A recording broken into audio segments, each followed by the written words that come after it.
Not all fast foods are created equal. Welcome to WatchMojo, and today we're counting down our picks for the top 20 failed McDonald's products. For this list, we're looking at various discontinued menu items from throughout the history of McDonald's. Whether as a result of cost inefficiency, a lack of consumer interest, poor marketing, or the product being just plain bad, these are the products that ultimately got the axe. Please note, we will not be including any items that were only ever intended as limited-time offers. That being said, recurring seasonal offerings that were discontinued will be considered, as will products that got a wide release and were later limited to select markets. Number 20. McSalad Shakers. We commend McDonald's for trying to offer their customers more healthy menu options, especially doing it all the way back in 2000, which was arguably earlier than many of their competitors. With the McSalad Shakers, diners were invited to pick one of three options: chef, Caesar, or garden salad. Add the dressing, and then in an admittedly fun bit of product packaging, cover and shake the domed cup in which the salads were served. Unfortunately, the McSalad Shaker failed on two counts. First, people generally don't go to McDonald's when they have a hankering for salad. Secondly, the meager, low-quality ingredients fell far short of the lush green salads advertised. Number 19. Arch Deluxe. Over the years, we've seen McDonald's make countless attempts at a premium burger. They're rarely long for this world, but the Arch Deluxe was an especially colossal flop. Introducing the burger with the grown-up taste, McDonald's Arch Deluxe. The marketing campaign was massive and focused on selling the Arch Deluxe as a McDonald's burger for adults. It insinuates that all the other burgers people have been enjoying are for kids, and that mature consumers should embrace the new deluxe line of sandwiches, with this burger leading the charge. I'm in the zone. All layered together in one symphony of taste. The development, marketing, and rollout is estimated to have cost $300 million and utterly failed to convert customers, who balked at the price, high calorie count, and the tone of the commercials. Today, it's remembered as one of the company's most expensive misfires. America's favorite new burger. Number 18. McGrattan Croquette. McDonald's Filet-O-Fish can be a hit-or-miss item with most consumers, but at least it's reminiscent of the familiar frozen fish sticks most people ate as kids. The best-selling fish sandwich in America. Tell him your nickname, Henry. They call me Jaws. That being said, it seems most clients would prefer that McDonald's stay away from seafood. The strange concoction called the McGrattan Croquette feels like the end result of a chopped basket of secret ingredients gone wrong. The gurakoro, as it's known in Japan, consists of ground shrimp, mashed potatoes, and deep-fried macaroni, all mushed together into a patty. Smother it in mystery brown sauce, and you've got yourself a culinary misadventure. It was designed specifically for Japanese markets, but guess what? Japan was not interested. Apparently, the odd marketing didn't help either. Number 17. Chopped beefsteak sandwich. Only McDonald's puts it all together. 100% pure beef. The late 70s were an exciting period of innovation in American pop culture history. McDonald's, not wanting to be left out, prepared to unveil the chopped beefsteak sandwich, and for the most part, it was deemed delicious. Unfortunately, as is so often the case with groundbreaking new products, it reportedly priced itself out of reach for the average consumer, apparently ringing up at $1.29 to the regular burger's 40 cents. Many fast foodies lucky enough to try it in the early 80s remember it as one of the greatest sandwiches to ever touch their palates. But the steep price made it too hard to swallow, even after McDonald's tried throwing in a free dessert. Nobody can do it like McDonald's can. Nobody. Number 16. Fried roast beef sandwich. For a company that's conquered the globe by selling beef, as in hamburgers, you'd think that McDonald's would have a better handle on how to successfully market that same meat in its other popular forms. Between this and the chopped beefsteak sandwich, however, McDonald's has repeatedly proven otherwise. Back in 1968, in an effort to compete with Arby's, which was only a few years old at the time, McDonald's released a roast beef sandwich of their own. Announcing roast beef on a roll. And guess what? People loved it. So why was it a flop? Simple economics. The roast beef was freshly sliced, and the need to install and operate a meat slicer in every McDonald's proved too inefficient in terms of time, cost, and profitability. McDonald's is my kind of place. McDonald's is my kind of place. Number 15. Mighty Wings. So tell me what happened. We were playing for the Mighty Wings. More like mighty unpopular. According to most reviewers and consumers, there was nothing spectacularly bad about these wings. They were just unremarkable. Some, though, found the crispy Mighty Wings closer to fried chicken than to real buffalo wing. McDonald's is a juggernaut in the fast food world, and every so often they try to branch out to corner another end of the market. But just in time for football season, McDonald's is getting serious with real chicken wings called Mighty Wings. But with so many tried and true choices out there for delicious chicken wings, you can't blame consumers for continuing to take their business elsewhere on game night. Sales numbers were so poor that McDonald's lowered the price from an average of $1 per wing to 60 cents. This was allegedly done in order to liquidate the 10 million surplus wings they had left in stock when it became clear that the product had flopped. One bite, and you'll never give them up. New Mighty Wings from McDonald's. Number 14, Angus Burgers. Another entry in a long line of failed premium burgers, the Angus Burger was first rolled out in select markets around 2006. Boasting a thick, juicy patty made of pure Angus beef, the sandwich came in one of 4 options: mushroom and Swiss, bacon and cheese, chipotle barbecue bacon, and, wait for it, the Angus Deluxe. We know, you'd think the word deluxe would have left a bad taste in the mouth of the company after the Arch Deluxe, but apparently not. McDonald's really stuck it out with the Angus Burger, and it eventually developed a dedicated following, albeit a notably small one. In 2013, the burger was discontinued in the United States, though it generally continues to be offered in Canada. Want to switch?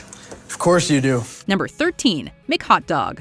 Hot dogs or hamburgers? That's the question most commonly asked at a summer barbecue. So don't hot dogs seem like a guaranteed success for any major fast food franchise? Well, Mickey D's and hot dogs have had a long and complicated history. In fact, the McDonald's Corporation founder Ray Kroc banned hot dogs from his restaurants because there's no way to know what's inside them. Following his death in 1984, however, a number of attempts have been made to introduce hot dogs in one form or another to the McDonald's menu in select North American and UK markets. Hot dogs are hot again, and they're new at McDonald's. But time and time again, they just fail to catch on. There's even been an attempt to market a chili McHot dog in Japan. Ugh, the horror. Number 12, fajitas. When you're big, it can be tempting to try to do it all. More often than not, however, when McDonald's gets greedy and tries to take a bite out of competitors' markets like Taco Bell's, it misses the mark. Even though McDonald's does now have a breakfast burrito and tried tortas in California back around 2000, fajitas were its big attempt. Now at McDonald's, a new taste. Chicken fajitas. First rolled out in the 90s, McDonald's fajitas consisted of a soft-shell tortilla, grilled vegetables, and chicken. Most people seemingly found them palatable enough, just unremarkable, and not what they were after when they went to McDonald's. Though relatively short-lived in the United States, a version of the McDonald's fajita enjoyed greater success in other countries. The burrito-style McWraps have similarly been pulled from many countries. The new morning McWrap. Number 11, Son of Mac. Sometimes referred to as Baby Mac, Mini Mac, Mac Jr., or Kids Mac, depending on the market, this burger is a Big Mac without the second burger patty and middle bun. So, in short, it's pretty much a cheeseburger dressed as a Big Mac. Don't get us wrong, that sounds like the lighter, easier-to-eat version of the Big Mac that many consumers want. The thing is, those who want it can already get it by ordering exactly what it is, a cheeseburger dressed as a Big Mac. It's one of the most popular off-menu customizations, but McDonald's various attempts over the years to make it official have just felt really half-hearted in terms of marketing. It's the taste of a Big Mac in a snack. Number 10, the McLean Deluxe. We're here because McLean Deluxe is 100% delicious. 2 words that don't add up: McDonald's and sophisticated. 2 other words tough to pair in a sentence: McDonald's and healthy. If it's low fat, it can't be delicious. The Deluxe line aimed to corner the adult fast food market by presenting an entire line of sophisticated McDonald's products, including this supposedly healthy, low-fat burger. It achieved the lower fat content by using about 90% lean beef in its patties and adding water to replace the missing fat. It's 91% fat-free, but all people talk about is its big burger taste. But how would they bind it all together? Seaweed to the rescue. Carrageenan, a seaweed extract, is a common thickening or binding agent used in the processed food industry. Mouth not watering yet? This dry burger was deemed to be lacking flavor despite flavor additives, and thus earned itself the nickname McFlopper. McLean Deluxe, forget the fat, remember the taste at McDonald's today. Sorry, Green. Green. Number 9, McSpaghetti. It's hard to believe that anyone at McDonald's had faith in this product. Don't people go out for fast food because they don't feel like having spaghetti for the third time that week? McDonald's tried it in Italy, and unsurprisingly, it bombed. Nothing sells quite like a country's most cherished and widely available dish, as poorly prepared by an American fast food chain. It's a benefit, Bobby. It's a spaghetti dinner. But we don't make spaghetti. America was equally disinterested. It took too long to prepare, lacked flavor, and simply couldn't satisfy the cravings that drive people to McDonald's in the first place. They wanted fast food. I thought I told you, Bob. You and your spaghetti aren't welcome here. The weirdest thing about the McSpaghetti, though, it was a surprise hit in the Philippines and is still available there today. It almost tastes like spaghetti with ketchup. I'm gonna have another spoonful here. Number 8, onion nuggets.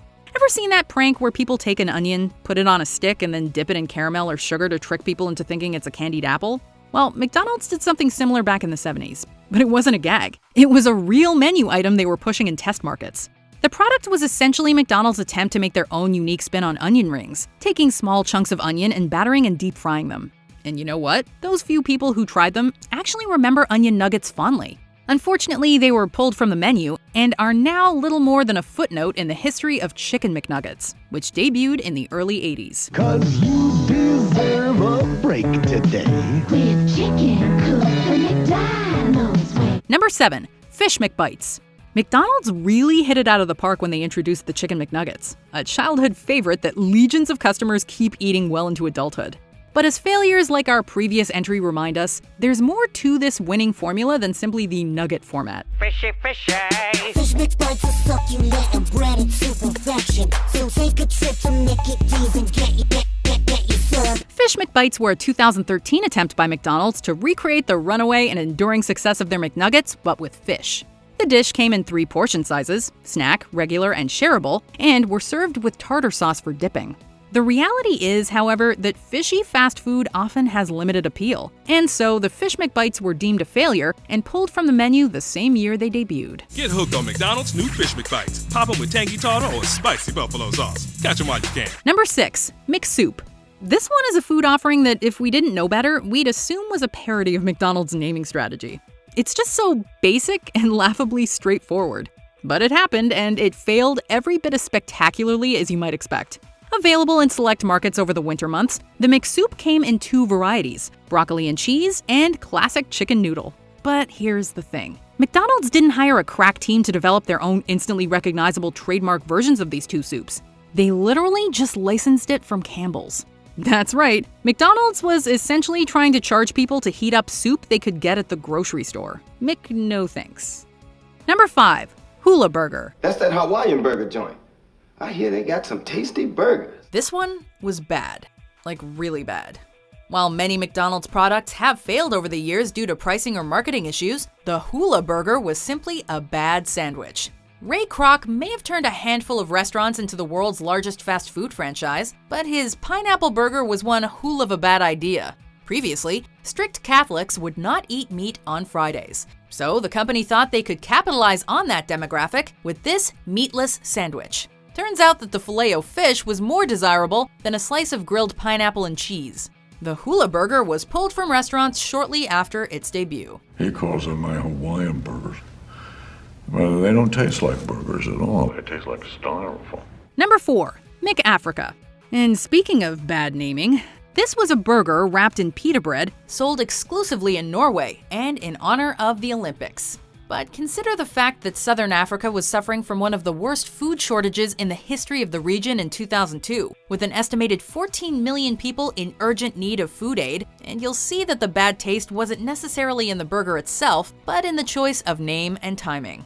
McDonald's addressed the issue by apologizing, and by allowing humanitarian aid agencies to put up posters and donation boxes in their locations. They did not, however, stop selling the product until September of that year. And then they released another one in 2008 for the Beijing Olympics, again to heavy criticism. Number 3, McStuffins. Remember earlier when we were talking about McDonald's trying to take a bite out of other fast food niches? Well, in the early 90s, they attempted to compete with the microwavable snack/meal market by putting out their own pocket-style sandwiches. We're gonna bake our own French bread. You're gonna bake French bread? Yeah, all day. The logic seemed to be that McStuffins eliminated the oh-so-grueling effort of microwaving your Hot Pocket or other such savory turnover. But here's the thing. Those meals are all about the convenience of a quick bite at home, work, or school. When you put in the effort of getting yourself to a McDonald's, chances are you're gonna opt for a burger and fries. Due to poor sales, the McStuffins were discontinued in 1993, the same year they debuted. Number 2, the McDLT. What do you want, Michael? A McDLT? No, I already told you they don't make those anymore. You know, sometimes it's a regional thing. You could ask. No McDonald's anywhere makes a McDLT anymore. When it comes to failed fast food sandwiches, this is the stuff of legend. We could describe it to you, but we'd rather let Jason Alexander do the talking. The beef stays hot, the cool stays crisp. Put it together, you can't resist. Could be the best lettuce and tomato hamburger ever. The fact that they went through the trouble and extra styrofoam to build this dual-chamber hamburger containment system just to keep the tomato and lettuce cool and crisp is commendable, but so unnecessary. Furthermore, people get fast food on the go when they want something quick, easy, and ready to eat. Trying to combine the two halves of the burger without losing the toppings might not be rocket science, but it's still enough work to undermine the core principles of fast food. I'm just saying they have all the ingredients for a McDeal. Even the talented Aretha Franklin couldn't convince customers. Could be the best tasting lettuce and tomato hamburger ever. New McDLT. Before we dig into our top pick, here are some honorable, or we guess dishonorable mentions. McLobster. Still available seasonally, but only in select markets. The delicious McLobster. Get one before they're gone. Big and Tasty. Designed to compete with Whopper, but failed. Introducing the next big thing from McDonald's. Supersize items. An extra large problem. They said to make it huge. It's supersized. Now you can supersize your McDonald's extra value meal. Spanish omelet breakfast bagel sandwich. It just didn't have that McDonald's breakfast taste. Eggs Benedict McMuffin, because no one wants McDonald's-made hollandaise sauce. Before we continue, be sure to subscribe to our channel and ring the bell to get notified about our latest videos. You have the option to be notified for occasional videos or all of them. If you're on your phone, make sure you go into your settings and switch on notifications. Number 1, pizza and McPizza. In the late 80s, McDonald's had about 40% of the American burger market, but sales consistently lagged around supper time. Pizza mega franchises like Pizza Hut simply ruled dinner. But Mickey D's had already won breakfast and were committed to claiming all 3 meals. Though they had test-marketed personal-sized pizzas in the late 70s, the following years saw them introduce various pizza sizes in various locations, including the Pizza Pocket-style McPizza, which failed. But with their fresh-made, oven-baked pizza, they were going all in. The pizza was relatively well-received, but the wait time was not. For a franchise that conquered on a campaign of speedy service, this was a deal-breaker. For the first time ever, he'll make dinner for his family. Pizza was a wrench in the well-greased gears of the McDonald's kitchen. By the end of the 90s, the McDonald's pizza dream was essentially dead. No dessert for me, Mom. I don't deserve it. A family-sized pepperoni pizza. It's a parent's dream come true. Do you agree with our picks? Check out this other recent clip from WatchMojo, and be sure to subscribe and ring the bell to be notified about our latest videos.